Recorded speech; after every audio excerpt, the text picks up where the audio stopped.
2025 मसीह बृहस्पति ग्रह दी थर राशि परिवर्तन करी 3 गुणा अधिक अतिचारी फल प्रदान करने को जाउचंती सिंह राशि व्यक्ति विशेष ऊपर ए 2025 मसीह बृहस्पति महाग्रह किभली रहिबो प्रभाव ए संपर्क रे आज स्वतंत्र कार्यक्रम जो आलोचना करने को जाउछे जे 2025 मसीह बृहस्पति ग्रह प्रभाव सिंह राशि व्यक्ति मान तेबे दर्शक बंधु आमर शास्त्र आम जानिछे जे जीवे द्वितीय धन धान्य भोगी सुतार्थ लाभं नवपंचकेषु जामित्र संस्थे विपुलांच लक्ष्मीश्चैकादेश सर्व शुभम फलम ददात।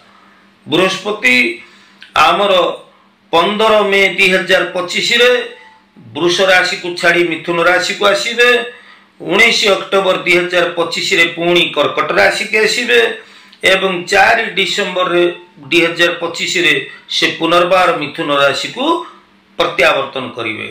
तेणु बृहस्पति ग्रह मिथुन रु कर्कट कर्कट रु पुनर्बार मिथुन एई भली 2 थर से राशि परिवर्तन करी 3 गुणा अधिक अतिचारी हेबे एवं तांकर शुभाशुभ प्रभाव केमिति रहिबो सिंह राशि ऊपर 2025 मसीहा पई ए संपर्क रे आम खूब संक्षिप्त आज तथ्य रखा जाऊे। दर्शक बंधु तेबे आपण तो जानती जे एकादश भाव को बृहस्पति आसिले से अत्यंत शुभ फल प्रदान करिथांती। तेबे सिंह राशि व्यक्ति आपणकर एकादश भाव को बृहस्पति आसी जाउछंती। 15 मे 2025 रे जेतबेले वृष राशि को छाड़ी मिथुन राशि के आसी जिबे बृहस्पति सेतबेले आपण को राशि पई एकादश भाव को बृहस्पति आसीबे। केमिति आपण जानिबे अति सहज सरल सूत्र रहिछि। सिंह राशि आपणकर सिंह आपण को निज राशि थारु गणिबे जे राशि रे बृहस्पति चलिबे मिथुन राशि को बृहस्पति चलिबे। तेणु आपण सिंह ठारु मिथुन पर्यंत गणंतु। सिंह कन्या तुला बिछा धनु मकर कुंभ मीन मेष वृष मिथुन केते हला 11 ताले एकादश भाव को आपनकर बृहस्पति आसीबे। आमे तो जानिचे जे एकादश भाव रे बृहस्पति अत्यंत शुभ फल प्रदायक। तेणु आपण को राशि पाई पंचम और अष्टम भावर मालिक जे बृहस्पति से एकादश भाव को आसी जाउछंती। तेणु एई परिप्रेक्षी रे जदि आमे विचार करिबा ताहले आपणकर 15 मे 2025 रु अक्टोबर 2025 मध्य रे दीर्घ दिन उथिबा आशा अभिलाषा महत्वाकांक्षा जहा किछि मन रे आपणकर थिला स्वप्न यहा पूर्ण हेबो। देवगुरु बृहस्पतिंकर प्रभाव रे आपणकर विभिन्न क्षेत्रु अर्थागम हबो आमदानी अधिक हबो एवं आपण धार्मिक कार्य रे संपृक्त हेबे।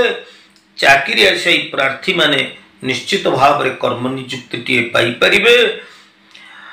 व्यापार क्षेत्र रे आपणकर उन्नति हबो विभिन्न क्षेत्रु धन प्राप्ति हबो भाग्य रे आपणकर वृद्धि घटिबो संतान सुख आपण पाइबे एवं विभिन्न कार्य आपको सफलता मिलवा सहित विशेष भाव रे आपण आर्थिक क्षेत्र रे निश्चित भाव रे विभिन्न क्षेत्र आपणकर धनागम हबो। आर्थिक क्षेत्र को आपण ए वर्ष बृहस्पति ग्रहकर प्रभाव रे मजबूत करि परिबे।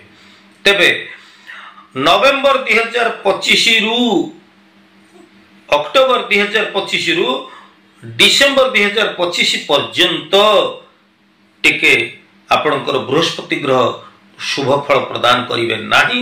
ए समय मध्य रे आपणकर कर्म क्षेत्र रे टिके प्रगति रे बाधा आसी पारे बा आपण कार्य रे टिके पथरोधर सम्मुखीन हेई पारंती। स्वास्थ्य हेतु को समस्या एवं आपणकर अन्यान्य दिगुरु किछि ना किछि समस्या तो आसीबो। आ विद्यार्थी मानकर चित्त चंचल हबो स्वास्थ्य जनित समस्या आसीबो। आर्थिक क्षेत्र रे आपणकर टिके समस्या ए समय देखा जाई पारे।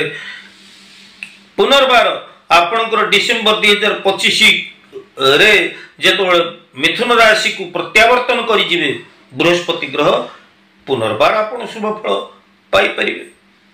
तेणु मोट पर जदि आमे देखिबा सिंह राशि व्यक्ति विशेष ए वर्ष ए 2025 मसीह आपण बृहस्पति देवगुरु बृहस्पति द्वारा आपण अनेक किछि लाभवान होबा जाउचंती एवं बृहस्पति ग्रह आपण को पाई अनेक शुभ फल आनी देबे ए 2025 मसीह तबे ये थिला बृहस्पति ग्रहंकर चलन संपर्क रे संक्षिप्त सूचना। दर्शक बंधु आम जानिछे जे आसंता 29 मार्च 2025 रे शनि महाग्रह चलन होबा जाउछंती। शनि ग्रहंकर चलन संपर्क रे सविस्तृत वीडियो आसीबो आपण माने देखिबा को भूलिबे नाही। तबे जो व्यक्ति माने व्यक्तिगत परामर्श नबाकू चाहते केवल से व्यक्ति माने मोर व्हाट्सएप को आसतु। यह निःशुल्क सेवा नुहे, व्यक्तिगत परामर्श निःशुल्क सेवा नुहे।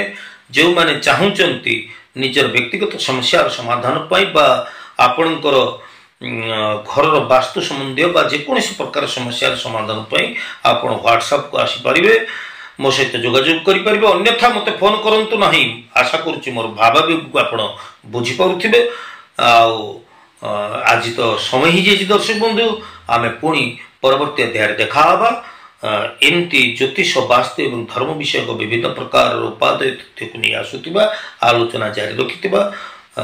तेबे आज ये कार्यक्रम आपन केमति लागिला आपनकर सुचिंतित मतामत अपेक्षा रे रहुछि ज्योतिर्विद। जय जगन्नाथ।